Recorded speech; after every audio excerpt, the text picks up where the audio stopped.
وشر الأمور محدثاتها وكل محدثة بدعة وكل بدعة ضلالة وكل ضلالة في النار وما قل ودل خير مما كثر وألهى وقليل يغنيك خير من كثير يطغيك وإنما توعدون لآت وما أنتم بمعجزين وبعد.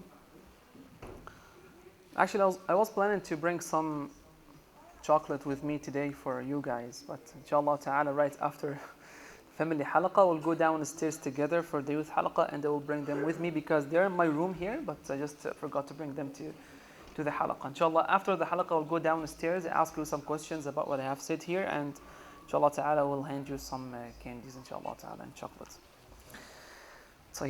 Tonight's topic is actually one of the most important topics that everybody needs to keep in mind all the time regarding the rights of the people who are in need and the deprived people around us.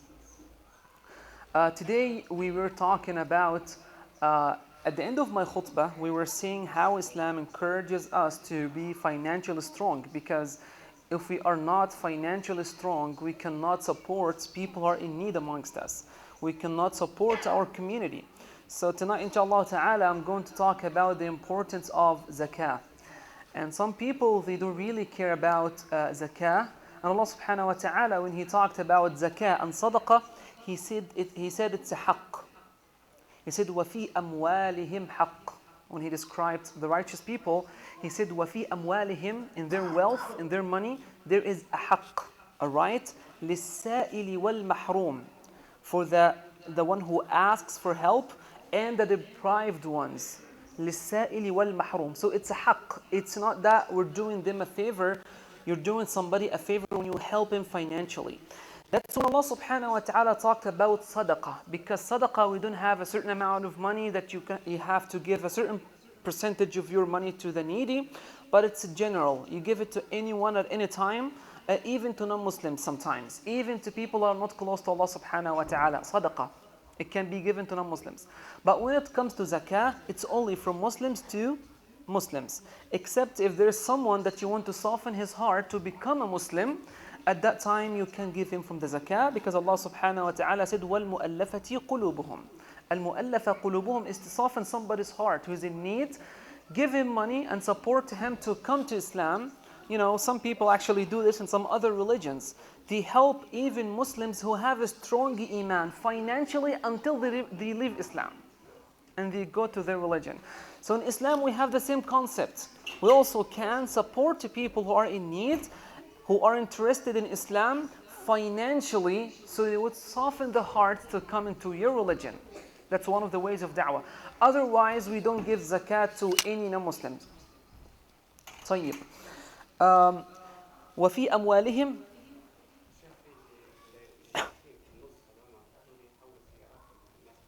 People are like blocking the road.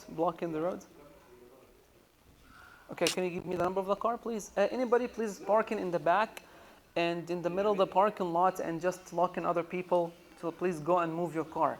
If there's anybody here who is parking in the middle of the parking lot in the back, please go now and move your car. Because you know what? Now you're harming your neighbors. That's haram. You don't sit down here to do something that's sunnah recommended to bring you closer to Allah subhanahu wa ta'ala, and outside you're harming people, which is actually haram.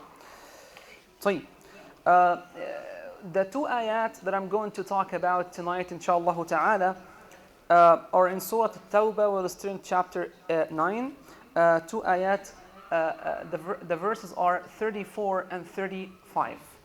I would really encourage someone to go downstairs and ask our kids to please stop playing now and come upstairs till the end of the halaqah. Please.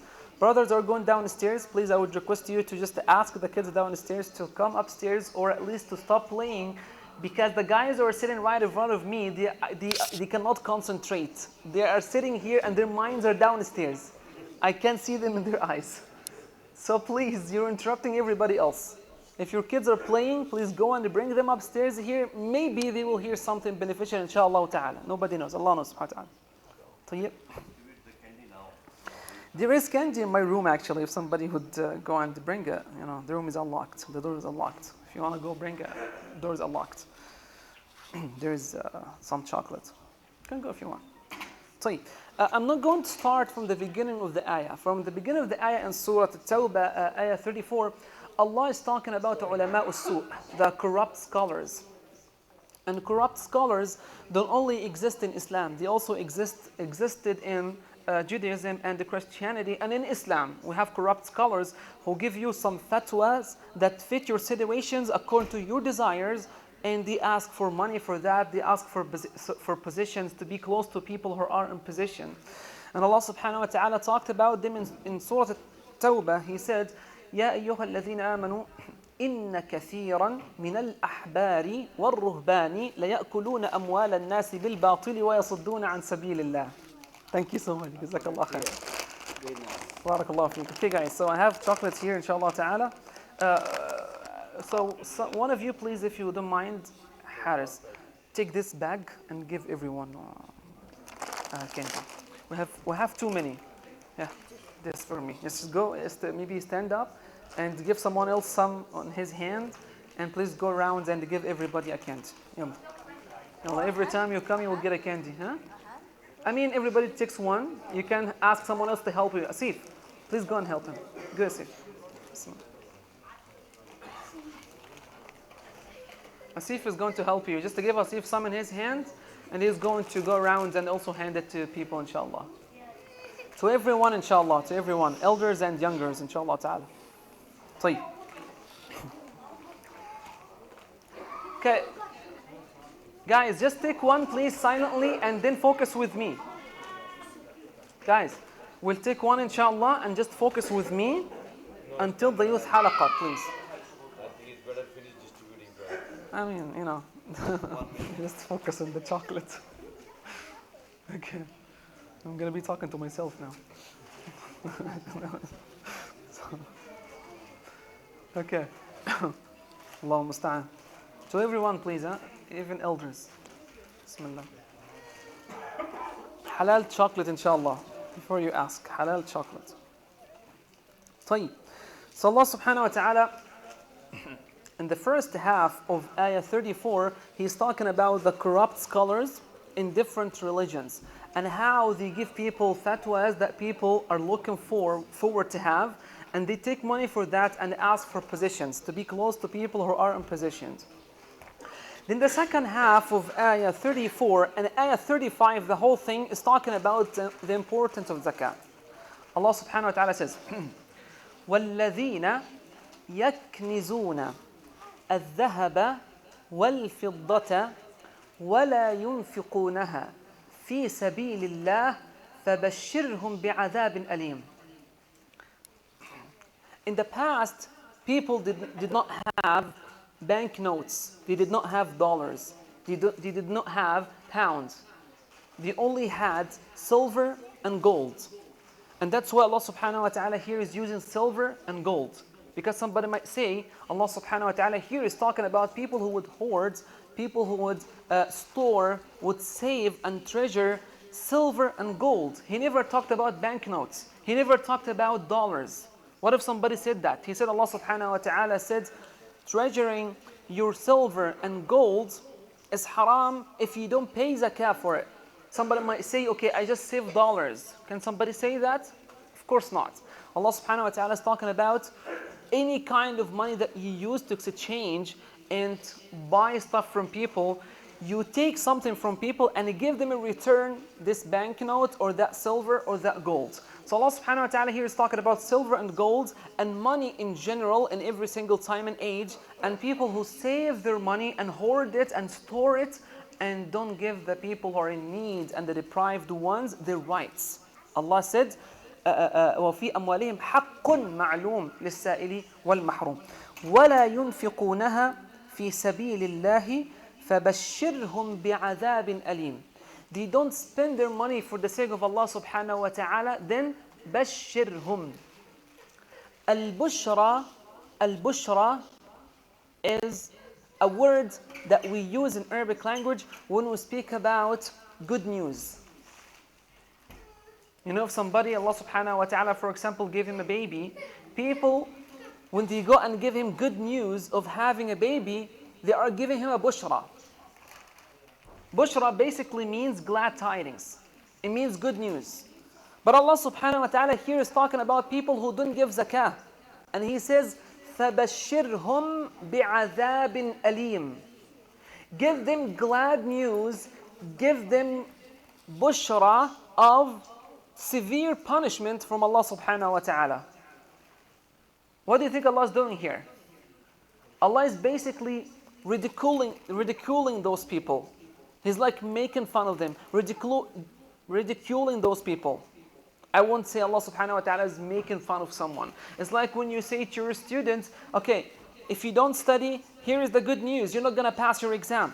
You're not giving him a good news. You're just ridiculing him. You're actually making fun of him that he doesn't study. So Allah subhanahu wa ta'ala here is doing the same thing.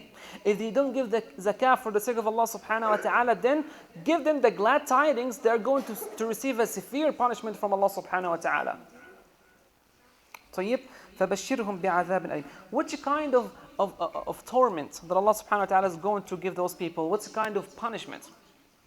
قال يوم يحمى عليها في نار جهنم فتكوى بها جباههم وجنوبهم وظهورهم هذا ما كنزتم لأنفسكم فذوقوا ما كنتم تكنزون. The day will come when their treasure will be heated up in the fire of hell, and their foreheads, sides, and backs branded with it. May Allah subhanahu wa ta'ala protect us from this, Ya Rabbil Alameen. Allah subhanahu wa ta'ala, when He talked about people who didn't give zakah, they don't give the rights of people who are in need to them. Allah said, their foreheads and sides and their backs will be branded with the heated treasure. Those are the three areas that are going to be burned with the hellfire. Why did Allah subhanahu wa ta'ala mention only these three areas? Why did He only talk about the foreheads and the sides and the backs? The scholars of tafsir talked about it. I'm going to only quote two answers, inshallah ta'ala.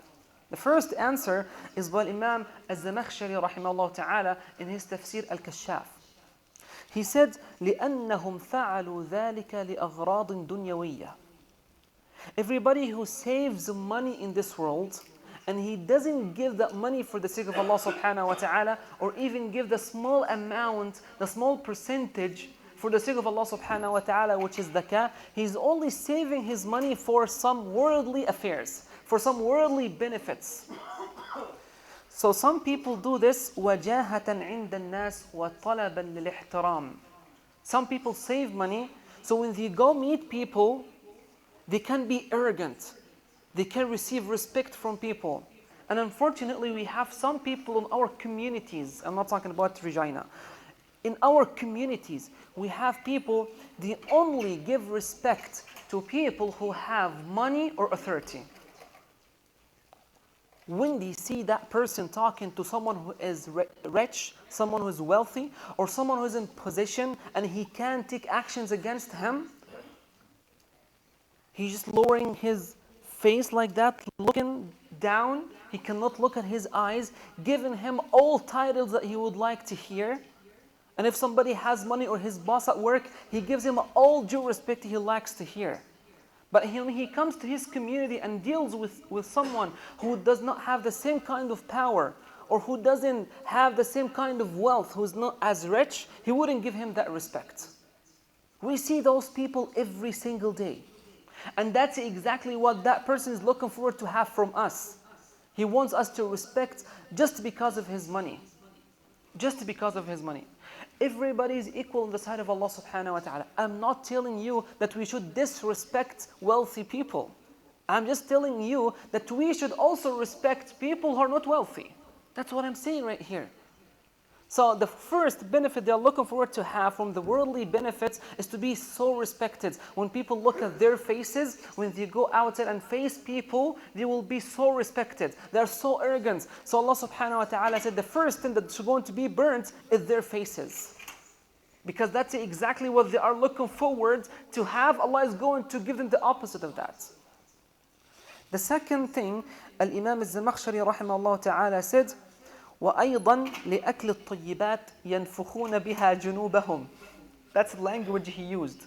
رضي الله عنه. He said those people who gather money, who hoard money, silver and gold, and they don't give it for the sake of Allah subhanahu wa ta'ala. They don't care about their neighbors. They don't care about people who are in need. They keep eating and eating and eating until their sides gets bigger.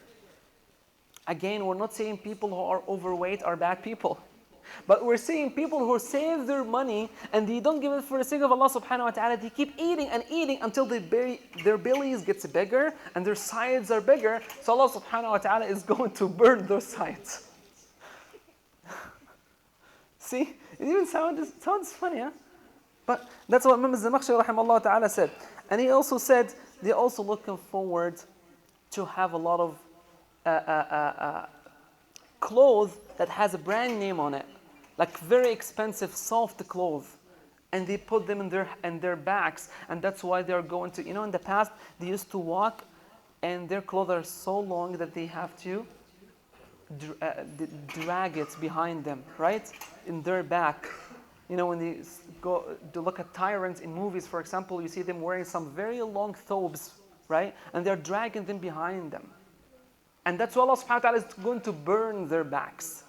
So you face people, they face people with their faces being arrogant. Your faces are going to be burnt. You eat too much and you don't help people who are in need. Your sides are going to be burnt. And you're so arrogant, dragging your clothes behind you. Your backs are going to be burnt. That's the tafsir of Imam al-Zamakhshari, rahimahullah ta'ala, Zamakhshari. The other tafsir, the other perspective of the scholars of tafsir, why people who save money will be tortured that way. Their foreheads and their sides and their backs. He said because when someone is wealthy but is greedy, he doesn't give zakah, he doesn't give any sadaqah for the sake of Allah. Someone comes to help him, or someone comes to knock on his door and is looking for some financial help. What would he do? The first thing he would do is he's going to give him a look. He's going to give him a look. He doesn't want even to look at him. Because he knows once I look at him and my eyes come into, like we look at it in each other's eyes, he's going to ask me for help. So I'm not going to look for him. So that's the first thing. I give him a look. I don't smile at his face. So that face is going to be burnt. SubhanAllah. And then, if I am sitting with him in a gathering, I don't sit down facing him. I make sure that he is on my back or on my side. So Allah subhanahu wa ta'ala said, you give him your side, this side is going to be burnt.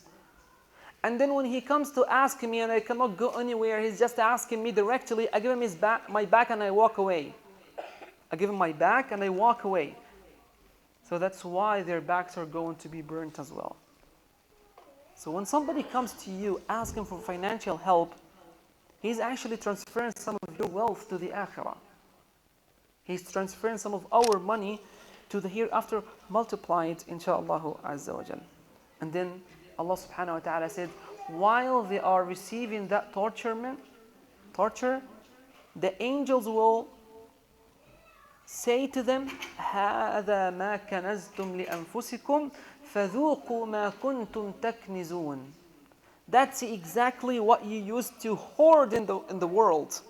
You used to save a lot of money and don't give anything for the sake of Allah subhanahu wa ta'ala. Now, taste what you used to hoard in the world, what you used to store in the world, what you used to treasure in the world. هذا ما كنزتم لأنفسكم فذوقوا ما كنتم تكنزون. طيب. After these two ayat and how Allah subhanahu wa ta'ala talked about the torture of people who don't give their zakah, there are just some few points here that I'm going to mention, inshallah ta'ala, that Imam Muhammad Sayyid Tantawi, one of the grand Imam of Al-Azhar Al-Sharif, in his Tafsir Al-Wasit, he mentioned some points here that I'm just going to elaborate on, inshallah ta'ala, very briefly. He passed away a long time ago. Actually, at Al-Azhar, we used to study his tafsir. In our high school, in the first year of high school, we studied Sura Al Kahf, the tafsir of Sura Al Kahf. The second year of high school, we studied the tafsir of two surahs, Surah Al-Ahzab and Surah Al-Nur. The third year of our high school, we studied the tafsir of four surahs, Muhammad, Al-Fath, Al-Hujurat, and Qaf. And all these surahs were from his tafsir, rahimahullah ta'ala, and he passed away, let's say 10, 15 years ago. We ask Allah subhanahu wa ta'ala to add this in His scale of hasanat. Allahumma ameen ya Rabbil Alameen. And to forgive all His sins for what He has done for us. Allahumma ameen. So the scholars of, all the scholars unanimously agreed on that if someone is saving some money. Oh, by the way, what is the nisab of zakah actually? Because some people ask me this question, what's the nisab?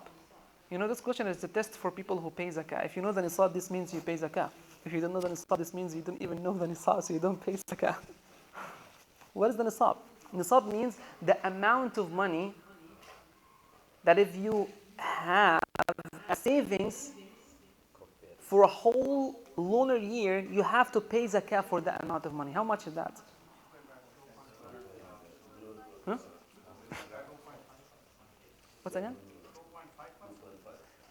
2.5% is actually the amount of money that you need to give for the sake of Allah subhanahu wa ta'ala as zakah. That's obligatory. I can't save this amount anymore. But the nisab itself, like if I have, for example, 2,000 or 3,000 or 5 or 6 or 10,000 for a whole year, now I have to pay zakah for that amount. What do you think the amount is? Like if you have what? You need to pay zakah for it. Comparing the money. Okay, it's a good guess, but it's wrong answer. Huh?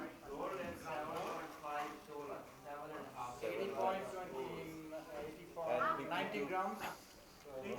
52 point. 84 what? Great. Let's say 85. 85 grams or 84 grams of gold. Now, how much is the gram of gold today? You have an answer? Who told you that? You give me the exact number. How did you do that? Jazakallah khairan. What's your name? Huh? Fahim? Fahim, you know, Fahim means what? Yafham is to understand. Intelligent, mashallah ta'ala. Allah subhanahu wa ta'ala give you understanding in the religion, ya Rabbil Alameen. Subhanallah, he did it. So this guy pays his zakah, right? So he knows the nisab. Because the fact that I don't know what the nisab is, that's an evidence that I don't pay my zakah. Or I just pay it and I don't know. I'm not accusing anybody. Maybe everybody pays his zakah. But I don't know how much the nisab is. I just pay for whatever savings I have every year in Ramadan, for example. Some people do that. So what you do is you multiply the 1 gram of gold 84 or 85 times, and it comes out to be that amount. Just say the exact number again, 5,700? 5,716. Did you actually calculate it? The daily gold rate. Exactly. That's what you have to do. So what is the gold rate today? Like let's say, for example, I pay my zakah, for example, you don't have to do that. The first day of Ramadan, every year, the first day of Ramadan. Let's say, like for example, first day of Ramadan, I need to go online, for example, and see how much 1 gram of gold costs. And then I multiply this 84 times. And the number that comes up is the nisab. So if you have that number saved or more for a whole year, you have to pay zakah for it.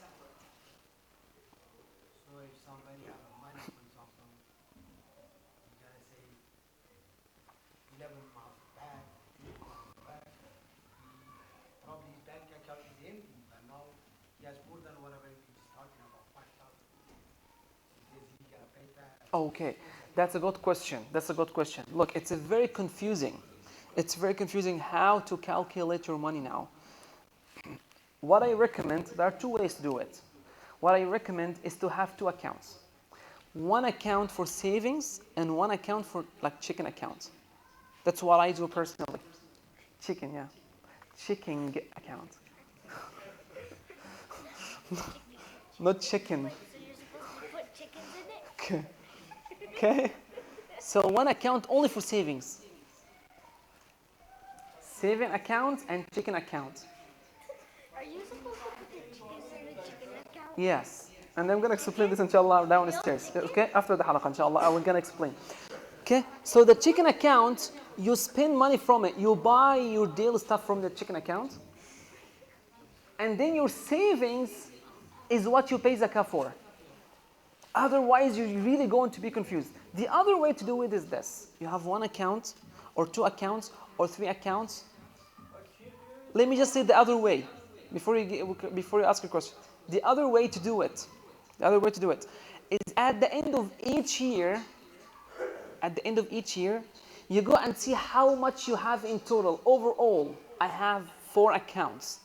Count everything you have, calculate everything you have, and if it's above the $5,716, you pay for that 2.5% for the sake of Allah subhanahu wa ta'ala.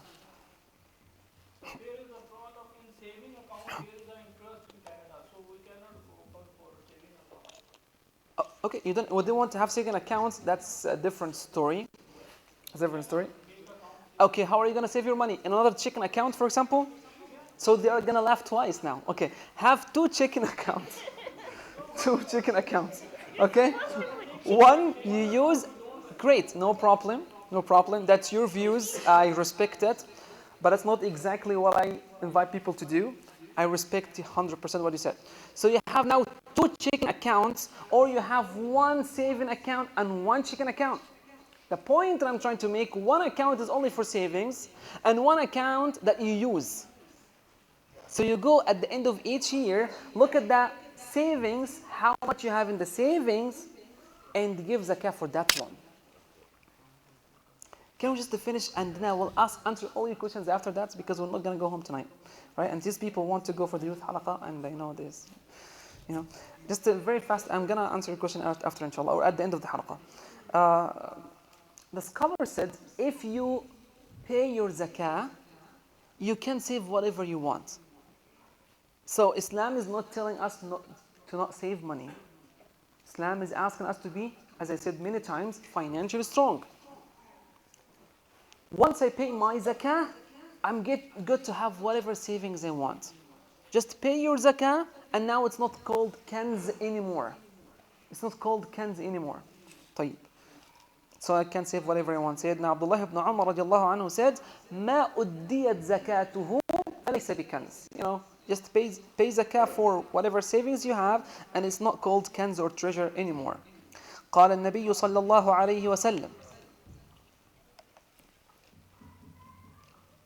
That's a part of the torture that people who don't pay zakah will have in the day of judgment. May Allah protect us. Allahumma ameen. Sahih al-Bukhari, he said, من آتاه الله مالا. Whoever Allah subhanahu wa ta'ala gives money, wealth, any kind of money. فَلَدِّ زَكَاةً. And he keeps saving, and he doesn't give anything for the sake of Allah subhanahu wa ta'ala. مُثِّلَ لَهُ يَوْمَ الْقِيَامَةِ شُجَاعًا أَقْرَعًا. There is a hadith about a snake that's going to torture people, or sting people, or in their graves who disobey Allah subhanahu wa ta'ala. These are not authentic hadith. The authentic hadith is about the snake that will come on the day of Qiyamah for people who don't pay zakah. For people it can sound funny, but actually, if you think about it, and in authentic hadith, Rasulullah said, sallallahu alayhi wa sallam, it's actually not funny, it's scary. But I'm just going to describe how he said sallallahu alayhi wa sallam about that thu'ban. He described the thu'ban with 2 words. He said, شُجَاع أَقْرَعًا. Shuja' is brave. You don't try to scare him, okay? On the day of Qiyamah. That person who doesn't pay zakah, you don't try to scare him. And then he said, Aqra'. Aqra' means bold, completely bold. Why did he say bold, sallallahu alayhi wa sallam? Does anybody know? Huh? Bold what? Bold serpent. What does it mean? Bald snake. The snakes normally they have a little bit of hairs on their head. And what the snakes do is that every once in a while they replace their skin. You know that? Their shell. The shell? The shed? Okay. They replace their skin. Okay? So every time they replace their skin, they take it off. What happens is some of their hairs fall. So when the snake does this frequently, This means he doesn't have any hair. He's completely bald. That means he's old and has a lot of poison. That's when the Prophet said, Aqra, he's bald. A lot of poison. He's old, meaning he has experience. And he's not scared. شجاع. Don't try to scare him. قال النبي صلى الله عليه وسلم يأخذ بلهزمتيه أو بشدقيه. The ثعبان will come in the two sides of the human being and will pull them out like this. And it will say, أنا مالك أنا كنزك. I'm your treasure. I'm your money used to treasure in the world, and you don't give anything for the sake of Allah subhanahu wa ta'ala. In another hadith, the Nabi sallallahu alayhi wa sallam said, وَالَّذِي نَفْسِي بِيَدِي, by the one in whose hand my soul is, مَا مِن رَجُلٍ تَكُونُ لَهُ إِبِلْ أَوْ بَقَرْ أَوْ غَنَمْ. Also, if someone has camels or cows or sheep, he also has to give for the sake of Allah subhanahu wa ta'ala from this zakah on his cattle. قال النبي صلى الله عليه وسلم لا يؤدي حقها, but he doesn't give it for the sake of Allah subhanahu wa ta'ala, doesn't pay zakah for it. إلا أتي بها يوم القيامة أعظم ما تكون وأسمنه. These animals will come the day of Qiyamah as big and huge as possible. The biggest kind of camel you've ever seen in this world. The fattest cow. The fattest sheep will come in the day of Qiyamah. أعظم ما تكون وأسمنه. قال النبي صلى الله عليه وسلم تطأه بأخفافها وتنطحه بقرونها. It will hit him with its horns and step over him with its legs. كلما جازت آخرها ردت عليه أولها حتى يقضى بين الناس. And this will happen over and over again until Allah subhanahu wa ta'ala judges between all human beings and all animals on the day of Qiyamah. These are some of the ahadith, and Allah subhanahu wa ta'ala speaks about some of the punishments that people who don't give zakah will face on the day of Qiyamah. May Allah subhanahu wa ta'ala protect us, Ya Rabbil Alameen. طيب, is it haram to save money if I give zakah? Of course not. When Sayyiduna Sa'd ibn Abi Waqqas was in his deathbed, and he asked Nabi ﷺ that I want to give all my wealth for the sake of Allah subhanahu wa ta'ala. And Nabi ﷺ said, don't do that. That's too much. He said, half of my wealth for the sake of Allah, for the Muslim community. He said, no. He said, okay, 1/3. Nabi ﷺ said, okay, give the third, and it's still too much. And then he said to him, sallallahu alayhi wa sallam, إِنَّكَ إِن تَذَرَ وَرَثَتَكَ أَغْنِيَاءَ خَيْرٌ لَكَ مِنْ أَن تَذَرَهُمْ عَالَةً يَتَكَفَّفُونَ النَّاسِ. If you leave your children who are going to inherit from you, أغنياء, wealthy, they're having enough, it's better for you in the sight of Allah subhanahu wa ta'ala than leaving them poor and needy, asking people for help, financial help. So it's okay to save money if you give your zakah. This is briefly what I wanted to share with you tonight. جزاكم الله خيرا وأقول قولي هذا وإني داع فأمنوا. اللهم لك الحمد كما ينبغي لجلال وجهك والعظيم سلطانك. اللهم صل على سيدنا محمد في الأولين، صل عليه في الآخرين، وعلى آله وأصحابه أجمعين. اللهم اجعل جمعنا هذا مرحوما وتفرقنا من بعده معصوما، ولا تجعل فينا ولا بيننا شقيا ولا محروما. اللهم علمنا ما جهلنا واغفر لنا وارحمنا، وإلى غيرك لا تكلنا، ومن شرور خلقك سلمنا. آمين آمين آمين. وصل اللهم على نبينا محمد وعلى آله وأصحابه أجمعين. Just to respond to Brother Malik's question, actually, I remembered that there are saving accounts without interest. Yeah, you go and ask, you'll find that option. Assalamu alaikum wa barakatuh. Chicken, yeah. Yeah, we'll be done soon, inshallah. Yeah? You want to announce it? Yeah? You want to announce it? Yeah, inshallah, there will